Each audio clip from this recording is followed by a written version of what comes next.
Hoy nos metemos de lleno en una idea que, la verdad, puede que le dé una vuelta a cómo vemos la vida espiritual. Proviene de un texto llamado Los espíritus comen el pan sólido, y su idea central es tan sencilla como impactante. Los espíritus, tanto los buenos como los malos, necesitan alimentarse. Así que vamos a desgranar esta idea tan fascinante. Y esta es la pregunta que lo cambia todo. Obviamente no se refiere a comida física, sino a algo mucho más profundo. Nos obliga a pensar en la espiritualidad no como un simple conjunto de creencias, sino como un ecosistema vivo, uno donde la nutrición es absolutamente clave.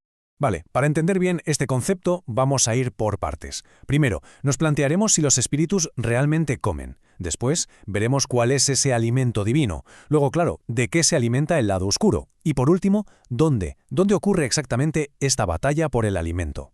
Empecemos por la base de todo este argumento, la afirmación, que es bastante atrevida, de que en el reino espiritual todo ser necesita comer para subsistir.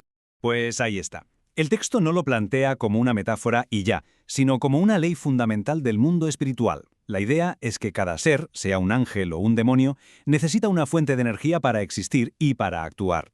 Y aquí está la clave de todo, ¿eh? Si aceptamos esta premisa, la vida espiritual se transforma. Se convierte en una elección constante entre dos tipos de nutrición. Una que da vida y otra que, la consume. La fe se convierte en un acto de alimentar activamente un lado o el otro. Muy bien. Si partimos de la base de que los espíritus comen, la primera pregunta es obvia. ¿Qué hay en el menú divino? ¿Cuál es el sustento que fortalece a un creyente y a los espíritus que están alineados con el bien? La primera pista nos lleva al desierto, al maná, a ese pan del cielo. Lo que en su día fue un alimento físico para los israelitas, aquí se convierte en el símbolo perfecto de un sustento espiritual que no viene de la tierra, sino directamente de una fuente divina. Y es aquí donde el argumento se pone súper interesante. Para explicar cómo se recibe este alimento, el texto usa una imagen muy potente que saca del Salmo 91, la de Dios como un ave protectora. Y esta lección no es casual, para nada, es la clave para entender cómo se entrega este alimento espiritual. Y con esto la analogía queda clarísima. Si Dios es como un ave y los creyentes son sus polluelos, la alimentación es directa, de boca a boca. El sustento no es algo abstracto que flota en el aire, son las palabras específicas que salen de la boca de Dios y que nutren directamente el espíritu.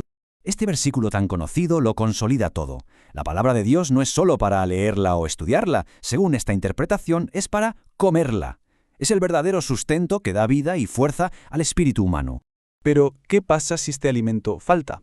Pues el texto lo describe como una especie de desnutrición espiritual, con síntomas que son bastante claros.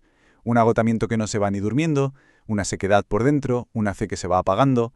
La analogía es brutal. Igual que un cuerpo se debilita sin comida, el espíritu se marchita sin la palabra. Claro que en este ecosistema espiritual hay dos bandos.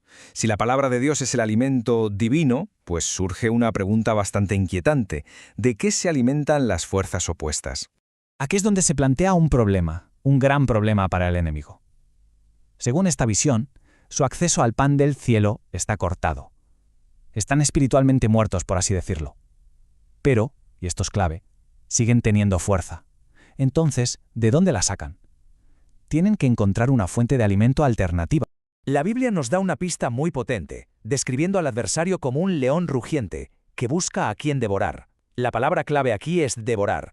No está de paseo, está cazando, buscando activamente su próxima comida.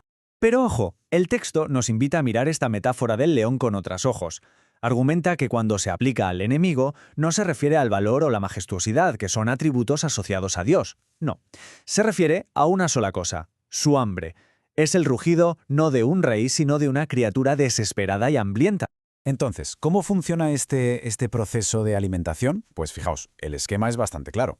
Todo empieza con la negligencia espiritual, cuando una persona deja de alimentarse de la palabra. Esto lleva a la debilidad. Y esa debilidad, como vemos, crea el ambiente perfecto para la duda, el miedo, la negatividad. Y son precisamente esos pensamientos los que se convierten en el alimento que fortalece a estas fuerzas, cerrando así el ciclo. Y esto nos lleva a una conclusión que la verdad es bastante gráfica y un poco inquietante. La razón por la que algunas entidades se aferran tanto a una persona, llegando a proclamar «esta es mi casa», es porque, según esta interpretación, esa persona se ha convertido en su fuente de alimento constante. Han montado un festín en su despensa personal.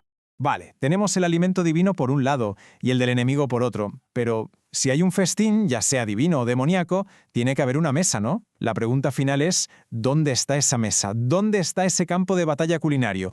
El Salmo 23 nos da la metáfora perfecta. Preparas una mesa delante de mí en presencia de mis enemigos. Aquí la vemos perfectamente. Un banquete divino servido a la vista de un adversario hambriento que no puede ni tocarlo. Pues bien, según esta interpretación, esa mesa, ese campo de batalla y comedor espiritual, es la mente humana. Ni más ni menos.